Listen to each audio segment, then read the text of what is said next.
Es momento del comentario político de Paco Moreno. Paco, ¿qué tal? Buenas tardes. Don Héctor Figueroa, nuevamente una oportunidad para México. El día de ayer, la política empezó a tomar nivel. Por lo menos se pudieron apreciar 4 intervenciones: la de Santiago Krill, la de Ildefonso Guajardo, la de Alejandro Moreno y la de Jorge Terrazas, que hablaban un poco más de política, de cómo se debe operar un Congreso y cómo no se debe de satisfacer un ego personal contra un beneficio republicano. Me parece que el ejercicio del día de ayer fue una constante y un impulso a la egolatría, que no tuvo fin, en manera que negativamente podríamos decir el señor presidente le falló. ¿Qué decir de sus operadores políticos inexistentes? ¿Qué decir del señor presidente de la mesa directiva, que se le iba una y otra vez lo que era contradecir el artículo y el reglamento de ética del propio Congreso? Ni qué hablar del coordinador de los diputados de Morena, que simple y sencillamente dibujó qué es y para qué está hecho, del mismo nivel que el señor Barbosa.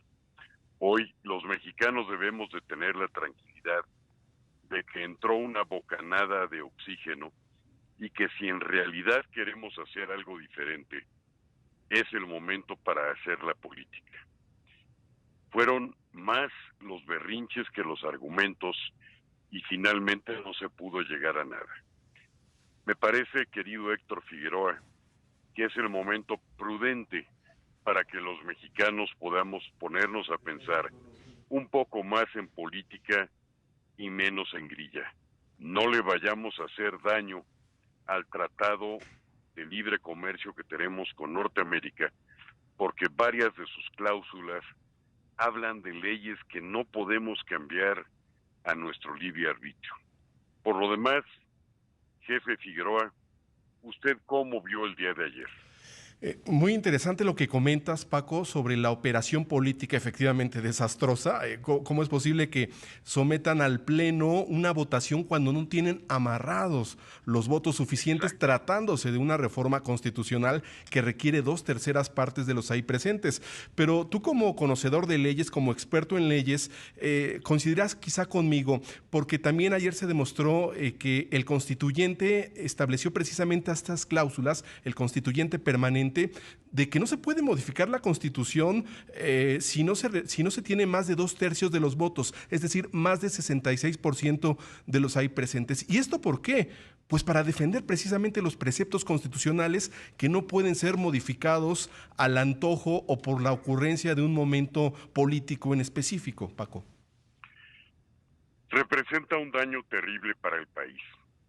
Representa retroceder en lo que han sido los anhelos de muchas generaciones. Representa volver a regresar de donde ya salimos. Representa el país en donde no queremos que crezcan nuestros hijos o nuestros nietos. Representa complacer el ego personal de una persona, avasallando incluso con mentiras, calificando de manera hostil a muchos legisladores, con términos que yo creo que por la propia cultura del señor ni él sabe distinguir qué es una traición y qué dice el asiento constitucional al respecto, a un juego de niños. Me parece que lo verdaderamente importante hoy es ponernos a pensar que esta legislatura ya terminó, que el periodo del señor presidente de la República tiene una inflexión y de aquí en adelante tiene que ser mucho más cuidadoso para dejar un país fuerte, sólido, para alguien que realmente quiera gobernar y que tenga la manera de saber qué se hace. Faltan 84 semanas para entrar en un proceso electoral. Con esto termino mi comentario, jefe Figueroa, y debemos de ver cómo se van a construir las alianzas, cuál va a ser la traducción política de las personas de Morena para poder sostenerse en los cargos. Caso contrario, vamos a vivir una inflexión en la vida histórica constitucional de nuestro país.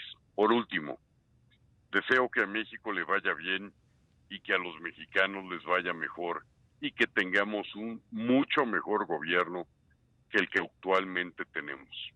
Por lo demás, me parece sensato disfrutar del oxígeno y pensar qué es lo que sigue, jefe Figueroa. Efectivamente, y defender desde luego la Constitución, que es desde luego la ley suprema a la cual se debe la convivencia política y los grandes parámetros para vivir y desarrollar este país, Paco. En apenas unas semanas va a ser el aniversario de la Constitución, el 5 de mayo. Me pregunto si el señor presidente tendrá la voluntad, junto con un señor que despacha en Bucareli y los que despacharon ayer desde el Congreso, en respetarla. México es más que los partidos políticos, es más que las voluntades y los berrinches, una historia de planeación que todos debemos de llevar y respetar. Si respetamos la Constitución, respetaremos a nuestro futuro. Así es, Paco Moreno, como siempre, agradecemos tu comentario político. Buenas tardes. Yo te agradezco a ti y te pido que seas feliz junto con el resto de tu audiencia. Muy buenas tardes. Igualmente, gracias a Paco Moreno por sus comentarios.